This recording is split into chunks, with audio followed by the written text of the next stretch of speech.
Chapitre 7. Anne apprend à prier. Lorsque Marilla emmena Anne au lit ce soir-là, elle lui dit, d'un ton qui n'émettait pas de réplique. « Écoutez, Anne, j'ai remarqué hier soir que vous avez éparpillé vos vêtements partout sur le plancher quand vous les enlevez. C'est une habitude fort déplaisante, et je ne la permettrai pas. Dès que vous aurez enlevé un de vos vêtements, pliez-le convenablement et déposez-le sur la chaise. Je n'ai que faire des petites filles qui ne savent pas ranger leurs affaires. » « J'étais si bouleversée hier soir que je n'ai même pas songé à mes vêtements, » dit Anne. « Par contre, ce soir, je les plierai correctement. Nous devions toujours le faire à l'orphelinat. Une fois sur deux, cependant, j'oubliais. J'avais si hâte de me glisser dans mon lit, dans le calme et la tranquillité pour pouvoir imaginer toutes sortes de choses. »« Il faudra faire un effort si vous voulez rester ici, » sermonna Marilla. « Bon, voilà, c'est mieux. Maintenant, faites votre prière et mettez-vous au lit. » « Je ne fais jamais de prière, » déclara Anne. Marilla prit un air de stupéfaction horrifiée. « Comment, Anne ? Qu'est-ce que vous dites ? On ne vous a jamais appris à faire votre prière ? Mais Dieu tient à ce que toutes les petites filles fassent leur prière, toujours ? Vous ne savez pas qui est Dieu, Anne ?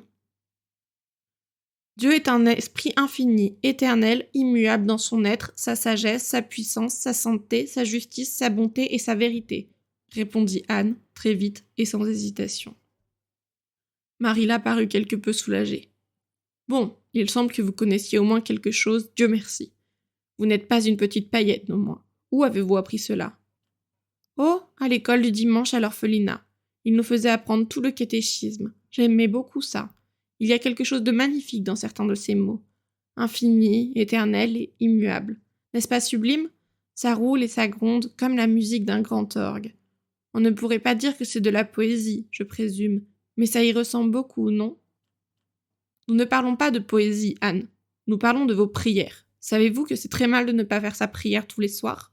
J'ai bien peur que vous ne soyez une très vilaine petite fille.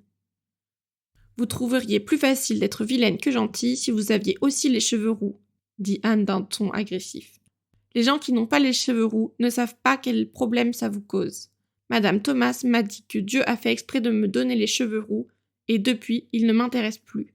De toute manière, j'ai toujours été trop fatiguée le soir pour me préoccuper de ma prière. On ne peut pas demander aux gens qui prennent soin de jumeaux de faire leur prière. Pensez-vous honnêtement qu'on puisse exiger cela d'eux ? Marilla décida que l'éducation religieuse d'Anne allait devoir commencer sans attendre. De toute évidence, il n'y avait pas de temps à perdre. Tant que vous vivrez sous mon toit, Anne, vous ferez votre prière. Oui, bien sûr, si vous le voulez, s'empressa d'acquiescer Anne. Je ferai n'importe quoi pour vous faire plaisir. Mais pour cette fois-ci, il faudra que vous me guidiez. Une fois que je serai dans mon lit, j'imaginerai une très belle prière que je dirai tous les soirs. Je pense que ce sera même extrêmement intéressant maintenant que j'y pense. Vous devez vous mettre à genoux, dit Marilla embarrassée. Anne s'agenouilla aux pieds de Marilla et leva les yeux, le regard pensif. Pourquoi les gens doivent-ils s'agenouiller pour prier ? Si je voulais vraiment prier, je vais vous dire ce que je ferai. J'irai dehors, toute seule, dans un très grand champ, ou tout au fond des bois, et je lèverai les yeux au ciel. Plus haut, encore plus haut, vers ce beau ciel bleu dont on a l'impression qu'il restera éternellement bleu. Et là, je sentirai ma prière, tout simplement. Bon, je suis prête. Que dois-je dire ? Marilla était plus embarrassée que jamais. Elle avait eu l'intention d'apprendre à Anne la prière classique des enfants. Maintenant, je remets mon sommeil entre vos mains. Mais elle avait, comme je vous l'avais déjà dit, un certain sens de l'humour, ou plutôt l'instinct de juger de l'à-propos des situations. Elle se rendait soudain compte que cette prière toute simple, sacrée peut-être pour les enfants en robe blanche qui les gazouillent à genoux près de leur mère, n'aurait pas grand sens pour cette petite sorcière travelée de taches de rousseur, qui ne savait rien de l'amour de Dieu. Comment connaître l'amour de Dieu sans avoir connu l'amour des hommes ? Vous êtes assez grande pour prier toute seule, Anne, dit-elle finalement. Contentez-vous de remercier Dieu pour ses bienfaits et demandez-lui humblement ce que vous avez à lui demander. Eh bien, je ferai de mon mieux, promit Anne, cachant son visage dans le giron de Marilla. Père éternel, vous qui êtes bon et généreux, c'est comme cela que les pasteurs s'adressent à lui au temple. C'est donc normal de faire la même chose dans une prière personnelle, n'est-ce pas ? S'interrompit-elle, levant la tête un instant. Père éternel, vous qui êtes bon et généreux, Je vous rends grâce pour le chemin blanc des délices et pour le lac au miroir, et pour Bonnie et pour la Reine des Neiges. Je vous rends grâce de tout cœur parce qu'ils existent. Et ce sont là tous les remerciements que je peux vous adresser en ce moment pour vos bienfaits. Quant aux choses que je désire, il y en a tellement que cela me prendrait beaucoup trop de temps pour que j'en dresse toute la liste, et je ne mentionnerai donc que les 2 plus importantes. S'il vous plaît, je vous en prie, permettez-moi de rester à Green Gables. Et s'il vous plaît, je vous en prie, faites que je sois jolie quand je serai grande. Veuillez agréer, cher Père éternel, l'expression de mes sentiments distingués. Anne Shirley. Et alors, est-ce que j'ai bien fait cela s'enquit-elle anxieuse pendant qu'elle se relevait. J'aurais pu, bien sûr, enjoliver davantage ma prière, si j'avais eu un peu plus de temps pour y réfléchir. La pauvre Marilla était sur le point de se sentir mal.